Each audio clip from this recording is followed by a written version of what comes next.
상호작용이라는 말이 있습니다. 둘 이상의 물체나 대상이 서로가 서로에게 영향을 주고받는 것을 나타내는 것인데요.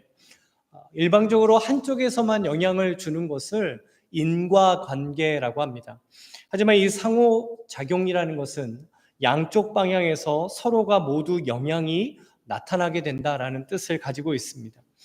여러 가지 분야에서 이 상호작용이라는 말이 사용되지만 인간관계 안에서 일어나는 상호작용을 사회적 상호작용이라고 부릅니다. 인간은 사회적인 존재이기 때문에 반드시 다른 사람과의 관계를 맺으며 살아가야 하고 그 관계 가운데 내가 영향을 주기도 하고 영향을 받기도 하며 살아가게 된다는 것이죠. 그래서 이 사회적 상호작용에는 크게 세 가지가 있습니다. 협동, 경쟁, 갈등이라고 합니다. 협동이라는 것은 동일한 목표를 달성하기 위해서 여러 사람들이 함께 힘을 쏟아서 노력하는 것을 가리키죠. 그리고 경쟁이라는 것은 동일한 목표를 사람들이 차지하기 위하여 각자가 힘쓰는 것을 뜻합니다. 그리고 갈등은 서로 이해관계나 충돌관계 때문에 경쟁이 심해져서 자신의 목표만을, 그러니까 자신만을 생각하는 것을 뜻합니다.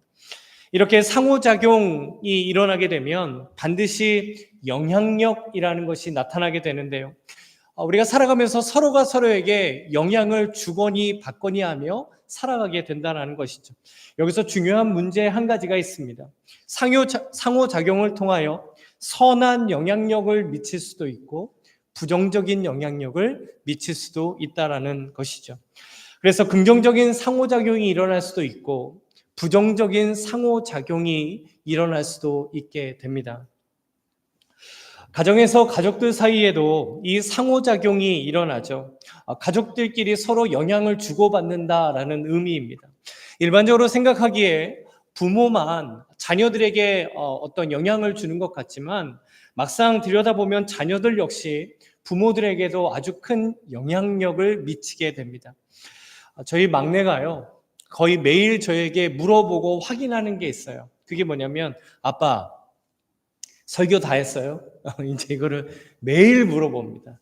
제가 책상 앞에 앉아 있으면 그것이 이제 언제나 설교를 준비한다라고 막내가 생각하는 것 같아요.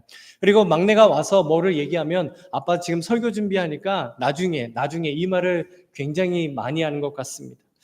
그런데 이 막내의 한마디가 저에게 큰 영향력을 미칩니다. 어떤 영향력이냐면, 나는 하나님의 말씀을 전하는 설교자이지 라는 걸 깨닫게 하는 거죠. 그래서 때로는 정신을 번뜩 차리게도 만들어주고 아니면 생활의 몸가짐을 다잡도록 하는 막내의 말이 됩니다.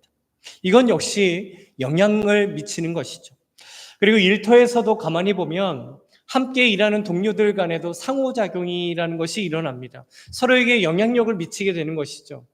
함께 일하면서 시너지 효과를 나타내고 정말 일할 맛이 나도록 만드는 사람들이 있습니다. 그럼 똑같은 일을 하더라도 능률이 오르고 좋은 결과가 나타나게 되죠. 하지만 정말 이기적으로 자기 자신만 생각을 한다거나 남에게 피해를 주거나 팀워크를 깨트리는 그런 눈의 가시와 같은 사람들이 분명히 있습니다. 저도 회사 생활할 때 어느 회사, 어느 팀을 가나 그런 분들이 꼭 있는 것을 경험했는데요. 그러면 그런 사람 때문에 분위기가 좋지 않죠. 그리고 일의 능률도 오르지 않게 됩니다. 이런 상호작용이 또 일어나게 됩니다.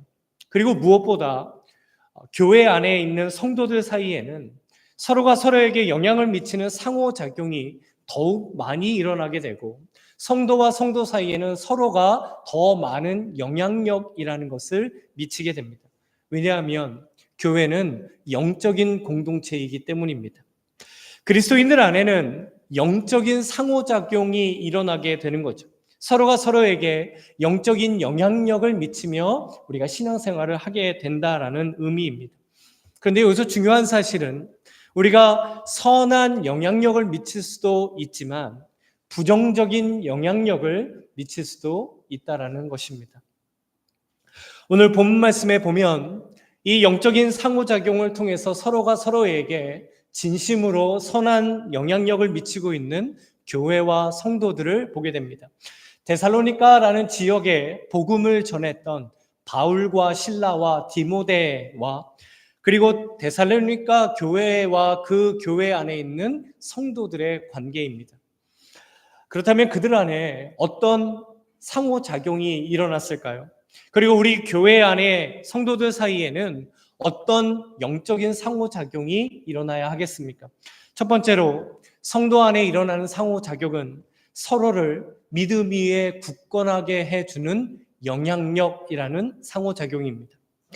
당시 데살로니가 교회와 성도들은요, 굉장히 외롭고 힘든 신앙의 싸움을 벌이고 있었습니다. 유대인들의 핍박과 멸시는 계속해서 심각해져 갔고 데살로니가 현지의 사람들에게조차도 핍박을 받아야만 했죠. 그들은 경제적으로 더 궁핍해졌고 날마다 믿음을 지키며 사는 신앙생활의 시험과 유혹이 끊이지가 않았습니다. 이런 상황을 너무나 잘 알고 있었던 바울은 데살로니가 성도들을 위해서 그 교회를 방문하기를 간절히 원했습니다. 그런데 바울이 갈 수가 없었죠. 그리고 그 이유를 이렇게 전합니다. 데살로니가전서 2장 18절에 보면 그러므로 나 바울은 한 번, 두 번 너희에게 가고자 하였으나 사탄이 우리를 막았도다. 바울이 데살로니가 교회로 가는 것을 사탄이 왜 방해를 했던 것일까요? 사단인 바울이 그 교회에 돌아왔을 때 그 교회가 믿음으로 굳건히 서게 되고 성도 안에 얼마나 은혜가 미쳐질지를 너무나 잘 알았기 때문입니다. 그래서 바울은 아덴이라는 곳에서 자신들은 갈 수 없기 때문에 디모데라는 인물을 그 교회로 보내게 됩니다. 2절 말씀에 보면 우리 형제 곧 그리스도의 복음을 전하는 하나님의 일꾼인 디모데를 보내노니 이는 너희를 굳건하게 하고 너희 믿음에 대하여 위로함으로. 데살로니가 교회와 성도들을 위하여 디모데를 보냈는데 그 첫 번째 이유가 무엇이냐면 믿음 위에 굳건하게 하기 위함이다라고 합니다. 여기서 이 굳건하게 하다라는 뜻은 굳게 고정시키다, 안정되게 하다, 마음을 변하지 않도록 만들다라는 뜻입니다.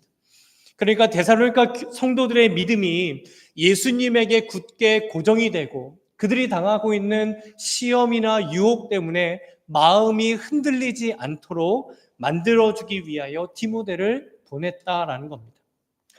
그렇다면 디모데만 이 데살로니가 교회의 성도들에게 이런 영향력을 준 것일까요? 데살로니가 교인들 역시 디모데를 더욱더 믿음 위에 굳건하게 세워질 수 있도록 해줍니다. 데살로니가 교회는 마게도니아 지역에서 믿음의 본이 되었던 교회와 성도들이었습니다. 그래서 데살로니가전서 3장 8절 말씀에 보면 그러므로 너희가 주 안에 굳게 선즉 우리가 이제는 살리라. 사역자 디모데는 그 성도들이 예수 그리스도를 본받아 살아가는 그 모습을 보면서 그들 안에 믿음의 역사와 사랑의 수고와 소망의 인내를 통하여 시험과 유혹이 있지만 고난과 핍박이 있지만 경제적인 어려움이 있지만 믿음을 붙들며 살아가고 있는 그들의 모습을 보면서 복음의 능력을 목격하게 되었고 복음을 더 확신하게 된 것이죠. 디모데는 데살로니가에 있는 교인들에게 또 데살로니가 교인들은 디모데에게 서로의 믿음을 굳건하게 해주는 영적인 상호작용이 일어나고 있었던 겁니다. 성도 간에 일어나야 하는 상호작용은 서로를 통하여 믿음이 굳건해지는 것입니다. 성도와 성도 사이에 서로의 믿음을 굳게 고정시켜 주는 것이 바로 성도의 상호작용이라는 것이죠. 말씀을 준비하면서 저에게 떠오른 한 가지 이미지가 있었는데요. 이 다음 장면을 보여주시면 이 웬만한 물건들은 다 떠내려갈 정도로 물살이 빠른 강물이 있습니다. 그런데 그 강물에 말뚝이 있고 그 말뚝에 이 배가 묶여져 있습니다. 빠른 강물 때문에 물 위에 떠 있는 배는 이리저리 휩쓸리기도 하고 때로는 그 배 안에 물이 들어오기도 합니다. 하지만 그 배는 절대로 떠내려가지를 않죠. 왜냐하면 그 배가 묶여있는 말뚝은 강바닥 깊은 곳에 있는 바위에 깊이 박혀 있기 때문입니다. 배는 말뚝에 묶여 있고 그 말뚝은 바위에 굳건히 박혀 있습니다. 제가 왜 이 영적인 성도의 상호작용을 생각하면서 이 이미지가 떠오르게 되었던 것일까요? 우리는 주님의 핏값으로 세우신 교회가 되게 하신 다른 성도들과 서로가 서로 묶여 있습니다. 그리고 그 성도들은 예수 그리스도라는 반석 위에 뿌리를 깊이 내리고 박혀 있는 것이죠. 그렇기 때문에 아무리 급한 물살과 같은 환경 속에서도 서로가 서로의 믿음을 굳건하게 고정시켜주고 서로의 믿음을 굳건하게 만들어주는 것이죠. 왜냐하면 우리는 모두 예수 그리스도에게 깊이 뿌리를 내리게 하신 성도이기 때문입니다. 올해 주제 말씀인 골로새서 2장 6절과 7절 말씀을 함께 읽어보겠습니다. 우리 함께 읽죠. 그러므로 너희가 그리스도 예수를 주로 받았으니 그 안에서 행하되 그 안에 뿌리를 박으며 세움을 받아 교훈을 받은 대로 믿음에 굳게 서서 감사함을 넘치게 하라. 아멘. 성도들 사이에 서로가 믿음을 굳건하게 해주고 믿음을 고정시켜준다라는 이 영적인 상호작용이 일어난다라는 것이 어떤 의미이겠습니까? 예수님에게 깊이 뿌리를 내리며 살아갈 수 있도록 서로가 서로를 예수님 안에서 붙잡아주고 서로가 서로를 끌어주고 서로가 서로를 밀어주는 바로 그 모습입니다. 서로를 통하여 예수님을 더욱 의지하게 하고 서로가 서로를 통하여 예수님을 확신하도록 하는 것이죠. 한번 생각해 보시기 바랍니다. 우리가 다른 성도님들을 통해서 나에게 영적으로 선한 영향력이 미칠 때는 언제일까요? 우리 교회 성도님들을 통하여 예수님의 사랑과 예수님의 은혜를 보고 그 사랑과 은혜를 경험할 때가 아닙니까? 우리 교회의 성도님들을 통하여 예수님의 겸손과 섬김을 보고 경험할 때가 아닐까요? 결국 서로가 서로에게 예수 그리스도를 보여주는 것, 이것이 바로 믿음을 굳건하게 하는 상호작용이라는 것입니다. 하지만 반대로 성도와 성도 사이에 예수 그리스도가 가리워지기 시작한다면 믿음을 굳건하게 해주는 상호작용은 결코 일어날 수가 없습니다. 예수 그리스도라는 본질이 우리에게 있는데 그 본질이 아니라 다른 비본질적인 것들이 우리에게 중심이 되거나 예수님이 드러나는 것이 아니라 그 비본질적인 것들이 우리 사이에 드러나게 될 때 오히려 믿음은 흔들리게 되고 선한 영향력이 아니라 부정적인 영향력을 미칠 수밖에 없는 것이죠. 주님 안에 사랑하는 성도 여러분, 디모데는 데살로니가 교회의 성도들에게 그리고 데살로니가 교회의 성도들은 디모데에게 예수 그리스도라는 그 반석에 박힌 말뚝이 되어 주었습니다. 우리도 서로가 서로에게 예수님에게 뿌리 박은 영적인 말뚝이 되기를 소망합니다. 신앙생활 가운데 낙심할 때가 있잖아요. 신앙생활 가운데 우리가 갈등하고 고뇌에 빠질 때가 있잖아요.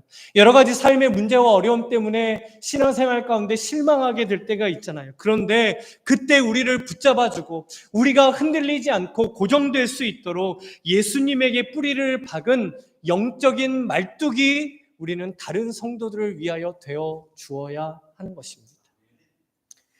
저에게는 성도님들이 영적인 말뚝입니다. 왜냐하면 저는 성도님들을 통해 예수 그리스도를 보기 때문입니다. 저는 성도님들을 통하여 예수님의 사랑과 예수님의 은혜와 복음의 능력과 하나님이 얼마나 사랑이 많으시고 하나님이 얼마나 살아계시다라는 것을 매주 저는 보고 있기 때문입니다. 그리고 목회자로서 제가 가지고 있는 소망은 성도님들에게도 저가 영적인 말뚝이 되기를 원합니다. 우리 교회에 이렇게 예수 그리스도에게 뿌리를 내린 말뚝이 많아지면 많아질수록 믿음을 굳건하게 하는 선한 영향력은 커질 것입니다. 지금 나는 누군가에게 이렇게 믿음을 굳건하게 해주는 영적인 말뚝이 되어주고 있겠습니까? 우리 주성길 교회 안에 믿음이 굳건해지는 이 영적인 상호작용이 충만하기를 주님의 이름으로 간절히 소망합니다. 그래서 우리가 이렇게 서로가 서로에게 믿음을 굳건하게 해주는 영적인 말뚝이 되어주는 목장 모임을 시작하고자 합니다. 우리가 꿈꾸고 우리가 소망해야 하는 목장의 모습은 어떤 모습일까요? 서로가 서로를 영적으로 세워주고 서로가 서로의 믿음을 굳건하게 해주는 목장의 모습입니다.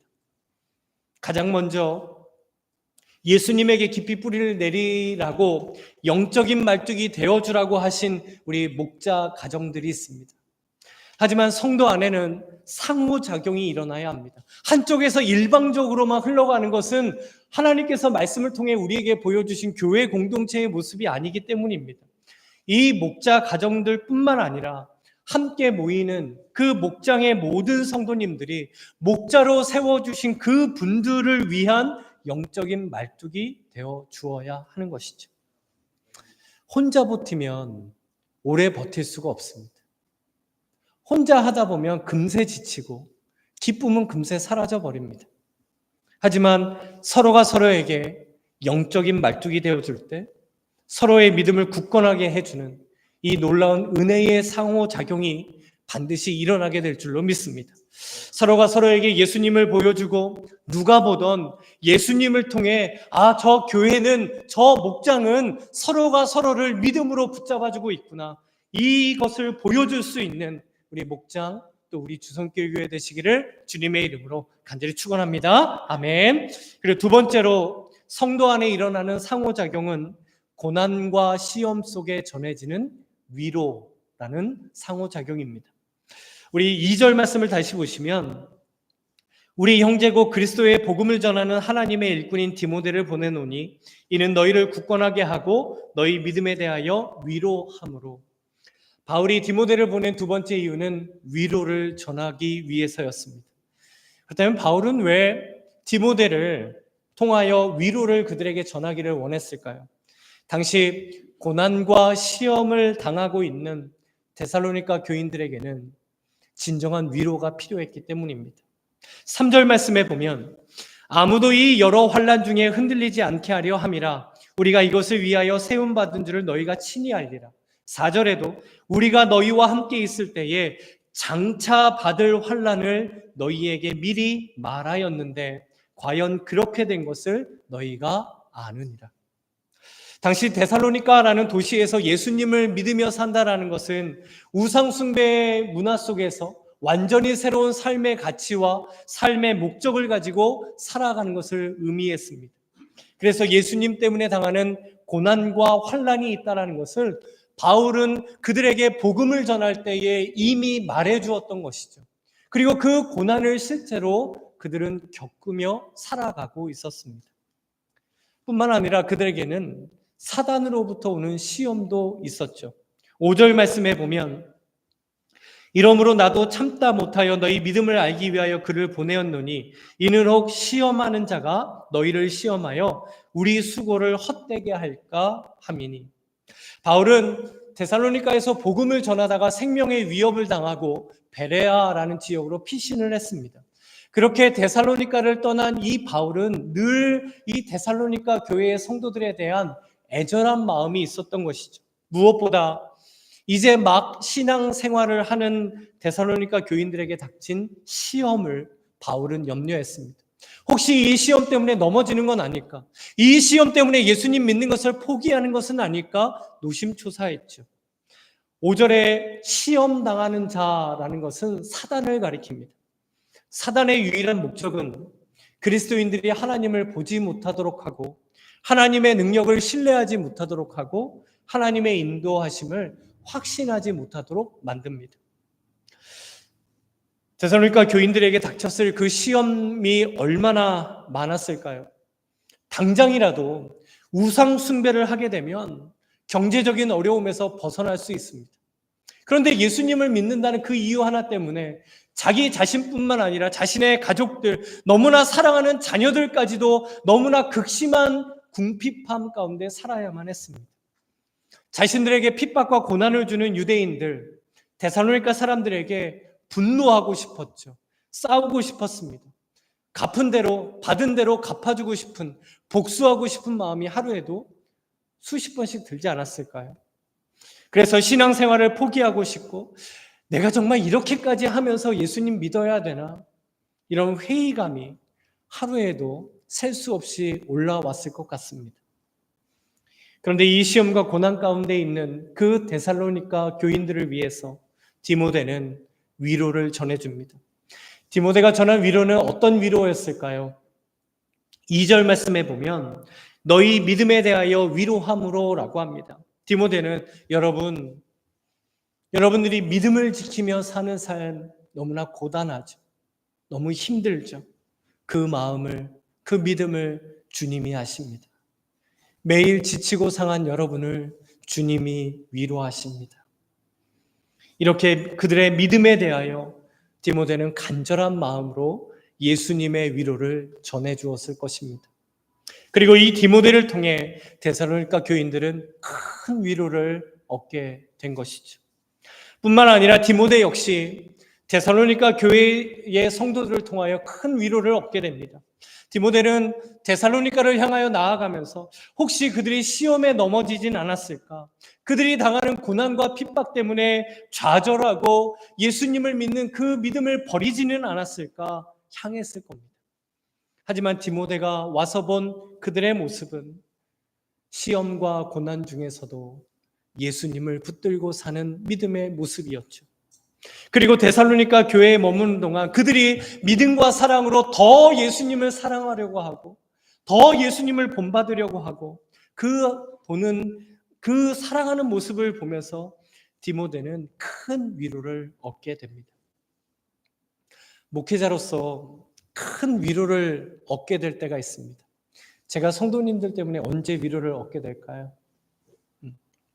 물론 맛있는 점심을 먹을 때도 제가 큰 위로를 얻기는 합니다만 성도님들이 예수님을 더 사랑하려고 하실 때 성도님들의 신앙이 더 성숙해가는 모습을 보고 그 신앙을 제가 듣게 될 때 큰 위로를 얻게 됩니다.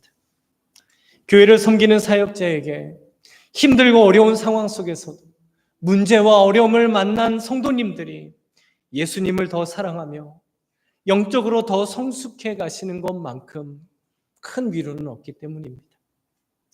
그리고 이 위로의 상호작용은 디모데를 넘어 바울에게까지 전해지게 됩니다. 7절 말씀에 보면 이러므로 형제들아 우리가 모든 궁핍과 환난 가운데에서 너희 믿음으로 말미암아 너희에게 위로를 받았노라.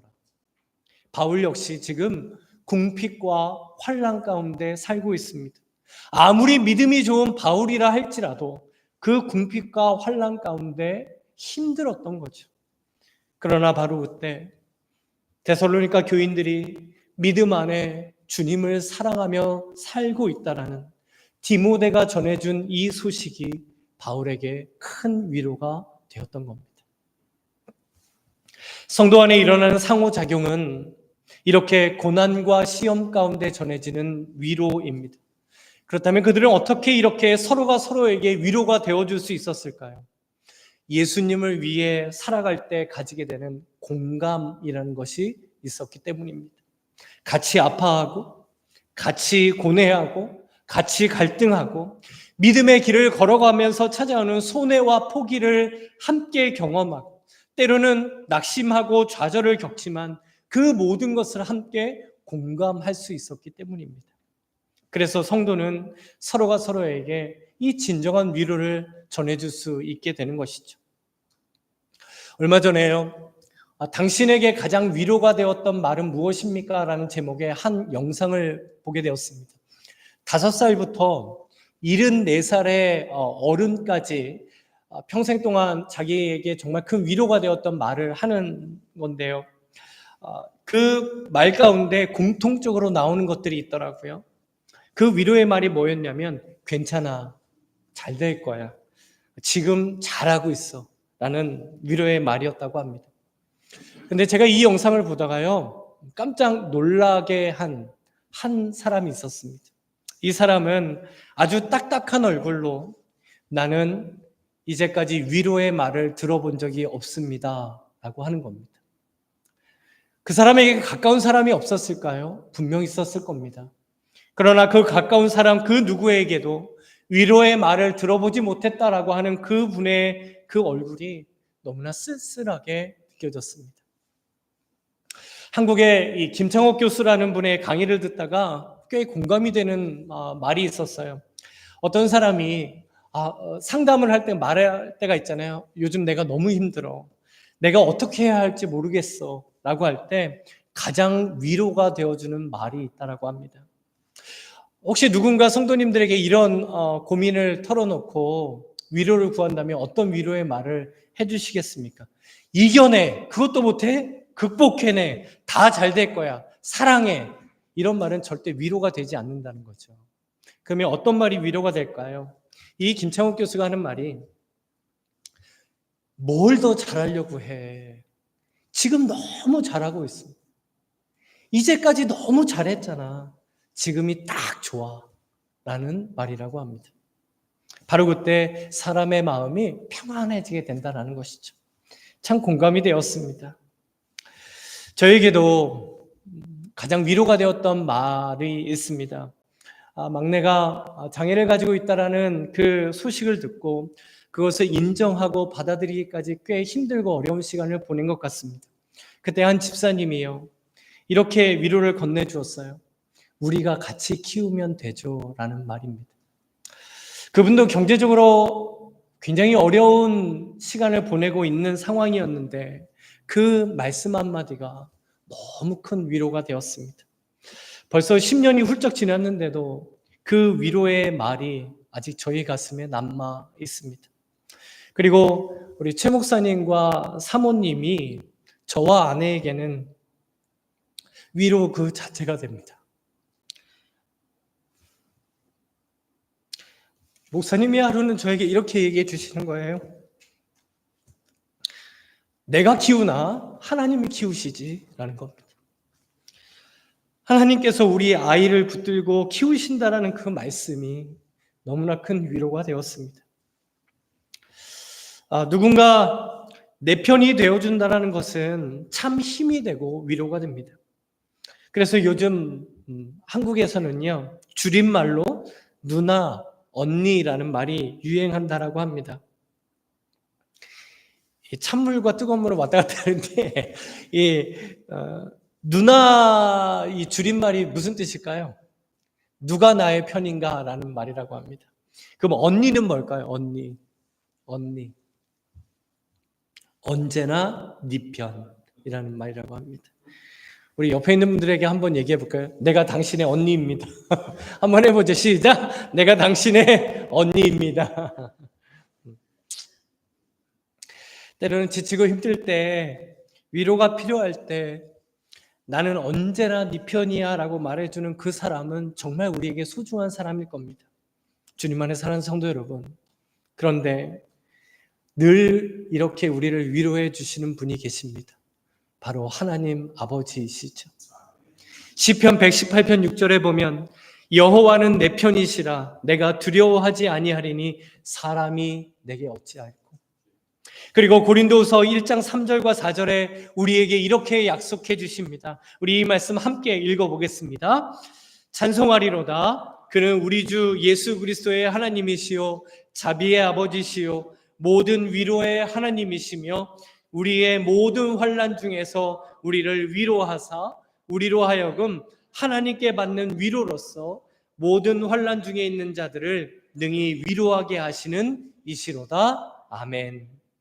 하나님께서 나에게 주시는 위로를 얻고 그 위로를 통해 우리는 다른 성도를 위로해 줄 수 있는 것, 이것이 바로 성도 안에 일어나는 상호작용입니다.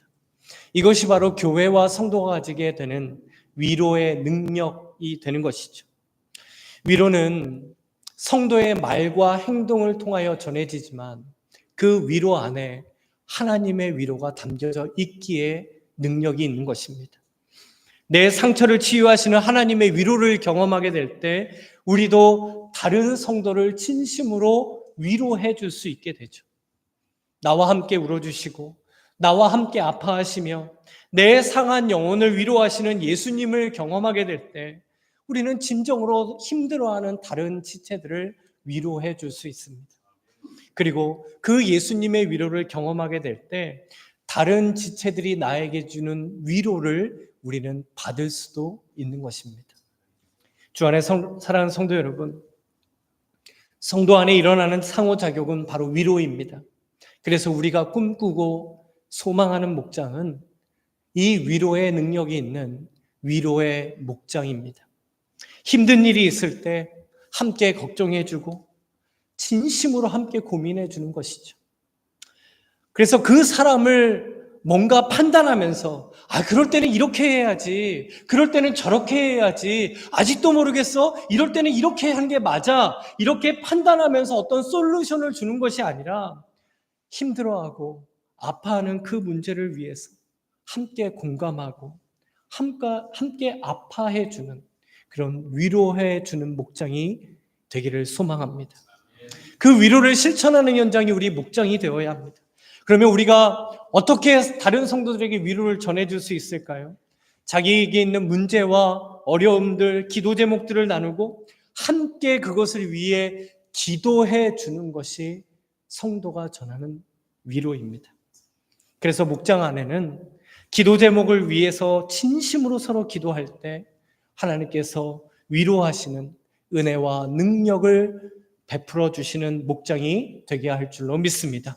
오늘부터 믿음을 굳건히 하고 위로하는 목장을 꿈꾸면서 우리 목자 가정들이 모이게 됩니다.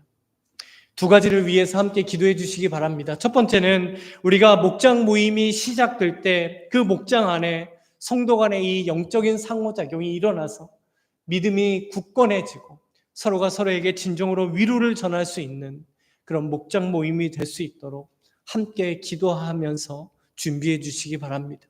그리고 두 번째 기도 제목은 목자 가정들을 위해서 기도해 주시기 바랍니다. 주님이 원하시고 기뻐하시는 목장을 위해서 하나님께서 세워주신 이 목자 가정들이 정말 그 목장을 잘 섬기고 잘 감당할 수 있는 은혜와 지혜와 능력을 위해서 함께 기도해 주시기 바랍니다. 주 안에 사는 성도 여러분, 우리 교회 안에서 서로가 서로의 믿음을 굳건하게 해주고 서로가 서로를 향하여 하나님의 참된 위로를 주고받는 주님의 몸된 교회가 되기를 간절히 소망합니다. 그래서 주님의 손길로 행복한 교회, 주님의 손길로 행복한 목장 되기 원합니다. 주님의 손길을 통하여 믿음으로 굳건해지고 주님의 손길을 통하여 진정한 위로를 경험하게 되는 우리 목장, 우리 교회 되기를 간절히 소망합니다. 그래서 우리 주손길 교회가 상한 마음과 어떤 지친 영혼이 온다 할지라도 우리 교회를 통하여 목장을 통하여 회복되어지고 위로를 받고 더욱더 예수 그리스도에게 깊이 뿌리를 내리게 되는 믿음의 공동체, 위로의 공동체 되시기를 이 시간 주님의 이름으로 간절히 축원합니다. 아멘. 우리 시간